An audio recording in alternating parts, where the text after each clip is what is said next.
Back now to our big story from the top of the newscast, the identification of remains found after Hurricane Katrina in 2005, finally bringing some closure. DNA testing confirms the remains are those of Tonette Jackson. Forensic genealogy testing that wasn't available when Katrina hit.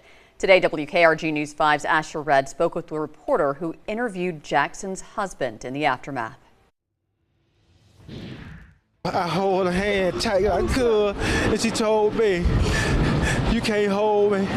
She said, "Take care of the kids and the grandkids." Holding on for nearly 2 decades, an unknown victim of Hurricane Katrina finally reunited with her own name. What's your wife's name in case we can put this out there?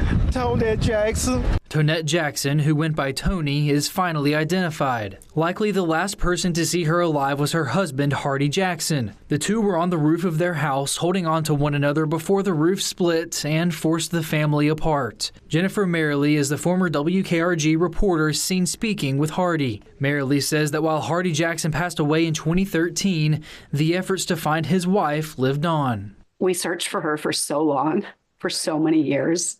We called hospitals, we searched morgues, we did everything we could to try to find Tony. Merrily kept in contact with the Jackson family. Jackson's body was found on a concrete slab trapped under the rubble of 2 houses, and she was wearing a Michigan State University t-shirt.